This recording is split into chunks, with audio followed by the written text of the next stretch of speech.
Cash-strapped Wayne County got some good news earlier this week. $150 million coming its way to pay down a mammoth deficit. But is there even more money available to help stave off an emergency manager?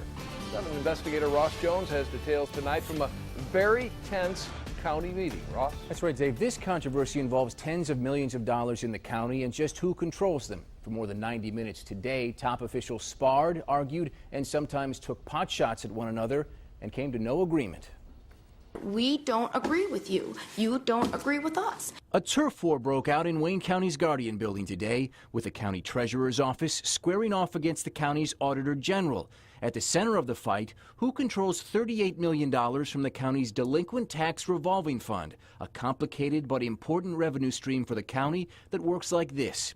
When you don't pay your city property taxes on time, it's the county treasurer's job to collect what you owe.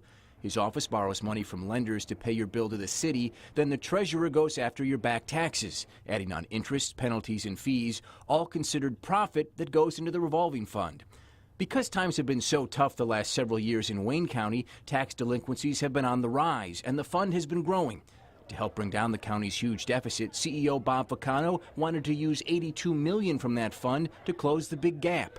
At the same time, the county's Auditor General, Willie Mayo, was looking into how the revolving fund operated and says the treasurer failed to fully disclose all the money available. I'm a little disappointed in this finding because it implies that we're trying to hide something. Today, the treasurer's office fought back hard, saying the county's Auditor General doesn't understand how the revolving fund works. This is where Willie just doesn't understand, and I apologize, Willie. I know you want to understand, you just don't. Insisting there was no deception on the part of her office, Deputy Treasurer Krista McClellan pledged $150 million from the fund to shore up the county's deficit for this year and $60 million over the next 2.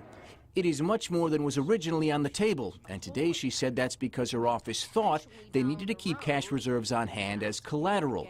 They found out earlier this month from lenders that they don't. Even with the newly pledged dollars, the Auditor General said today that the Treasurer's office will still have another $38 million it could offer up to the county's general fund. But the Treasurer's office wouldn't budge. We're not going to get anywhere without attorneys.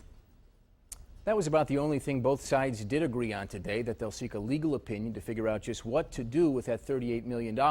Either way, the good news is this. The treasurer will be contributing $150 million to help bail out the county, and an emergency manager taking over seems much less likely now than it was only a few weeks back. I'm Ross Jones, 7 Action News.